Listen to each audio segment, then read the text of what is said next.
Jai Guruji. After the birth of our second child, Guruji once asked my wife whether she was planning to pursue a PhD. She replied that it was too difficult to manage her studies with two children. Guruji repeated the suggestion to her, adding, "Do you know PhD means pagal hone ka dar, fear of turning insane?" Again, the reason behind this suggestion became obvious to us much later when I got transferred to Mumbai. The only way my wife could join me was by taking leave for doing a PhD. On getting my transfer orders, I went to see Guruji's blessings and told him of my transfer. He told me to go ahead. I spent 1 year in Mumbai without my family. During this phase, we visited Guruji a few times. During one of those visits, Guruji told me, "You take your family along, or else I will give you one more son." We took the hint and my wife applied for her PhD registration, which happened against all odds in a record short time, thanks to Guruji. As a result, my family could join me in Mumbai. It would not be out of place to mention here that one of my father's friend, an accomplished astrologer, had told me when we did not have any children that I would get my first child only at the age of 41. He had also predicted that I would have a son, that too only after 2 daughters. The astrologer has hardly ever been wrong. When I asked him after Guruji blessed us with children, the first one when I was 37 and the second one when I was 39, how his predictions had gone wrong, he replied that astrology can only tell how your destiny has been decided by God. But a Mahapurush like Guruji, who is God personified, he continued, has the power to rewrite your destiny. So there is no doubt that the one who has the power to rewrite our destinies is God Himself. Accidents averted on road and tarmac. In September 1999, I had gone to Shimla with my wife, driving my car. I have never been a good driver, thanks to my habit of daydreaming. While we were returning from Shimla, we had a stopover at Chandigarh. The next morning, we started later than planned, and that was bearing heavily on my mind, prompting me to drive faster than usual. We ran into a traffic jam between Ambala and Karnal. Our car was behind an earth mover, and there were several cars behind us. I was anxious to go ahead, but unable to do so as only one side of the road was operative, and the broad-bodied earth mover was blocking the view of the traffic coming from the other side. My wife was sitting beside me, her eyes closed, listening to the Shabad on her Walkman. The earth mover was traveling at a very slow pace. My patience gave away and I speeded the car to the right side of the earth mover. Earth mover and I sided the traffic coming from the other side. I saw another earth mover racing towards us. It was only a few meters away, with just a few inches between the two earth movers. The idea of the car being torn apart by the approaching earth mover and the noise of the crews of both earth movers shouting at me sent a chill down my spine. My wife opened her eyes and looked at me, and both of us could not do anything but remember Guruji. Suddenly, I saw a gap in the divider on our right and swerved the car through on to the non-operational side of the road. Who else but Guruji could have saved us like that? During February 2000, while I was on the duty at the airport, passing on from the night shift through to the morning shift, I went for the supervising the refueling of Boeing 707. I found that the ground technicians were working on the engine with its flap open, and our refueling staff was waiting for him to come and get the refueling started. I went to the technician, who said there was a lot of work to be done and he has single-handedly attending to the aircraft. Even the securing arm of the engine flap was not working, and he had to make it rest on the step ladder while working on the engine. I heard him out and requested that he get the refueling started and then attend to his work. He asked me to go to the refueler and that he would follow soon. Just as I turned to go, he shifted his stance on the step ladder and the flap of the engine dropped from the rest it was on and started failing down. I caught a glimpse of the flap approaching me with great speed and remembered Guruji. The flap struck my forehead and blood oozed out. I was conscious and was driven to the airport doctor. He looked at the wound and said, "God has saved you. A centimeter up or a centimeter down, the injury could have been fatal."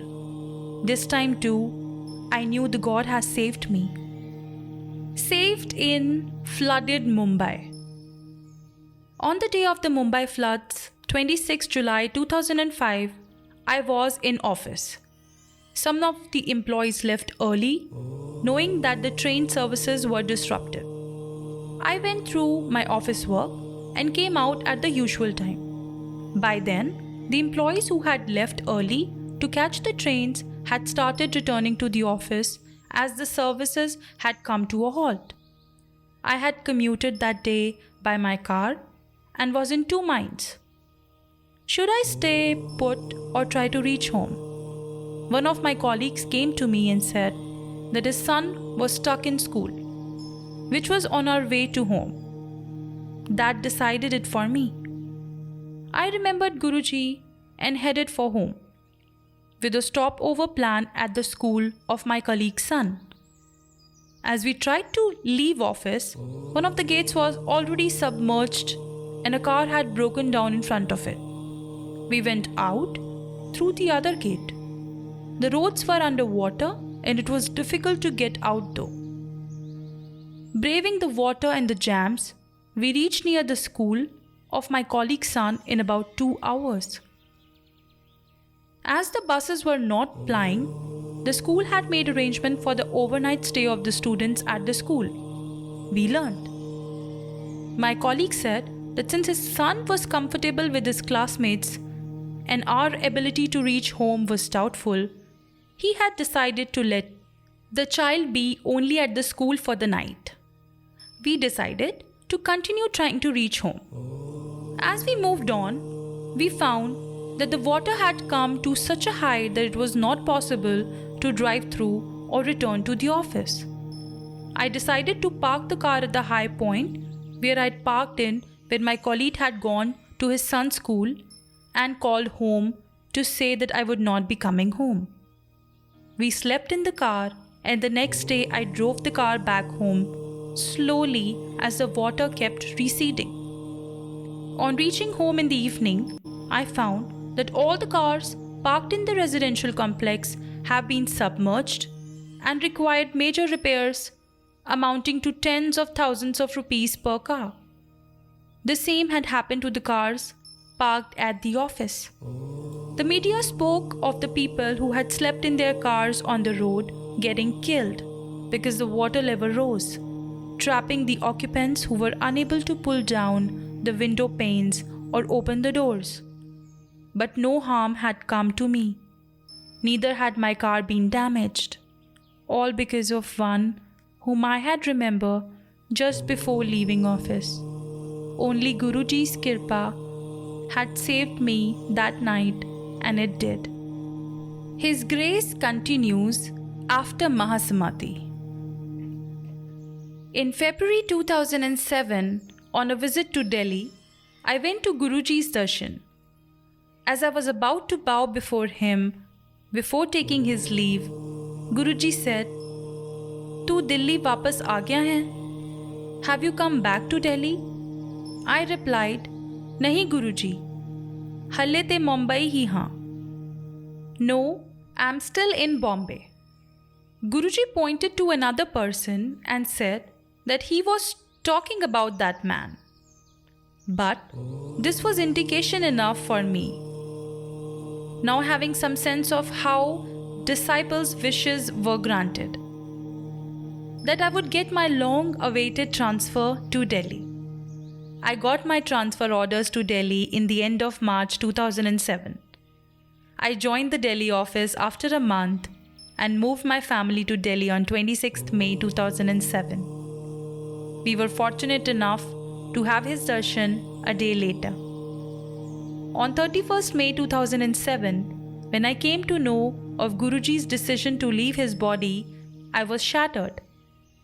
Returning from Bade Mandir, I kept on thinking of the innumerable occasions when Guruji has blessed us with all that was not our due and that we were not even worthy of. What will happen now? Who will take care of us? These questions crossed my mind and I did not have any answer. However, the one who had always answered all our demands, doubts, and prayers had the answers to these questions. I was to learn this in a few days. I had been participating in an inter-corporate business simulation competition with my team in 2005 and 2006. For 2007, the regional preliminary round was slated for 1st and 2nd June in Delhi. But after Guruji's Mahasamadhi, I felt I could not continue. I called up my teammates and told them that I was a much weaker person now and that they should not rely on me. One of them consoled me, saying that the Guru does not ever desert a disciple, even after leaving his own body. I, however, did not believe him because I was grief-stricken. Our team somehow managed to get through the initial 4 rounds of the regional preliminaries. In the final round, we took risky decision so that we could have a shot at the regional finals. The results came and we were told that we had not qualified. I pulled out Guruji's photograph from my pocket and said, "This is what is expected to happen now." आपके रहते हुए बात कुछ और थी. When you were around, it was different. As I was looking at the Guruji's smiling face in the photograph, my teammate, who was checking the results, said, "They have not fed our decisions correctly into the computer." We went to the organizers and told them of the mistake. After corrections were made, we were found to have back and stood second in the national finals on 6 June 2007 and subsequently second in the Asia Pacific region, finals in September 2007. Guruji has thus told us in no uncertain terms that he and his grace are still with the Sangat. On the personal front, I was worried about getting admission for our sons in a good school. We were trying to gain access for our sons through different contacts, but to no avail. Ultimately, I remembered Guruji and asked him, "When you have given us these 2 sons, why don't you give them admission in a good school?" The question was answered faster than it was asked. The children got admission in the top school in Delhi without any donation or political influence. When we had arrived in Delhi, we did not have a place from where my wife and I could attend our jobs and also look after our children aged 4 and 6 years. The only way was for my wife to get a flat within her college. But none of the residents were close to retirement and there were several lecturers senior to her. This time too, the miracle we needed occurred. A resident vacated a flat as his son found it inconvenient to travel to a far-off school. Strangely, none of the lecturers senior to my wife applied for the flat. Who else but Guruji can make such miracles happen as and when they suit the desires and demands of any member of the Sangat. I had summarized my experience with Guruji, my God. I close this with my heartfelt gratitude and reverence to him. Om Shri Gurudeve Namah. May Guruji continue to shower us and all his disciples with good fortune and good sense. And may we always remember worthy of being his disciples.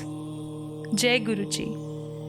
This satsang was by Akash Sethi, Senior Manager, Training and Development, Indian Oil Corporation. Jai Guruji.